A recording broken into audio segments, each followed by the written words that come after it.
সাধারণ বিদ্যুৎ গ্রাহকদের জন্য স্বস্তির খবর। গত মে মাস থেকে বিদ্যুতের বর্ধিত বিলের যে অতিরিক্ত বোঝা তৈরি হয়েছে তার 100%ই রাজ্য সরকার বহন করবে বলে জানালেন বিদ্যুৎ মন্ত্রী রতনলাল নাথ। শুক্রবার আগরতলা সচিবালয়ে আয়োজিত সাংবাদিক সম্মেলনে মন্ত্রী জানান, বর্ধিত বিদ্যুৎ বিল নিয়ে সাধারণ মানুষের মধ্যে যে উদ্বেগ তৈরি হয়েছে তা দূর করতে এই সিদ্ধান্ত। সরকারের এই পদক্ষেপের ফলে গ্রাহকদের ওপর অতিরিক্ত আর্থিক চাপ পড়বে না। মন্ত্রী আরও জানান, বর্ধিত বিদ্যুৎ বিলের ক্ষেত্রে বিভিন্ন সংস্থার অংশীদারিত্ব রয়েছে।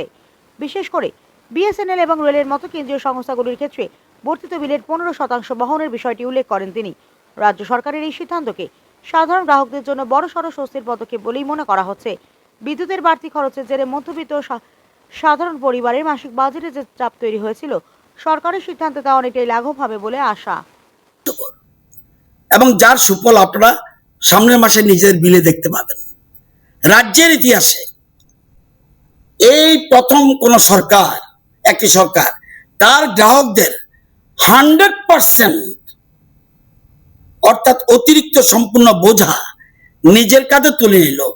এটা কোনো সাধারণ প্রশাসনিক সিদ্ধান্ত নয়, এটা একটা বার্তা। এই সরকার সংখ্যার সরকার নয়, এই সরকার মানুষের সরকার।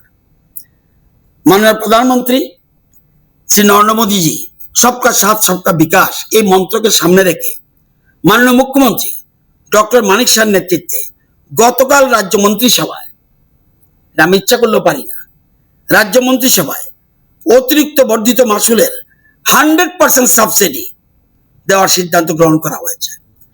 এই জন্য সরকারের তহবিল থেকে 77,57,00,000 টাকা ভর্তুকি ছাড়াও এই আরো অতিরিক্ত 117,13,00,000 টাকা ব্যয় হবে।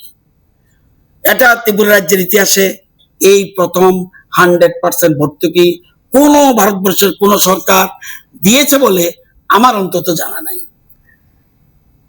এবং 77.57 প্লাস 117.13 অর্থাৎ টোটাল ভর্তুকি রাজ্যে এই বছর যাচ্ছে 194,70,00,000। এবং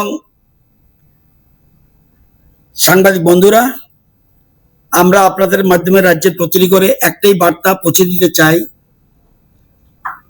আপনাদের কষ্ট আমরা শুনেছি, আপনাদের যন্ত্রণা আমরা বুঝেছি। আজ আমরা তার জবাব দিলাম, কথায় নয় সিদ্ধান্তে। সবাইকে ধন্যবাদ। আজকে আর কিছু বলবো না, বাকি কথা 27 তারিখ বিধানসভা আছে, সেখানে বাকি কথা হবে।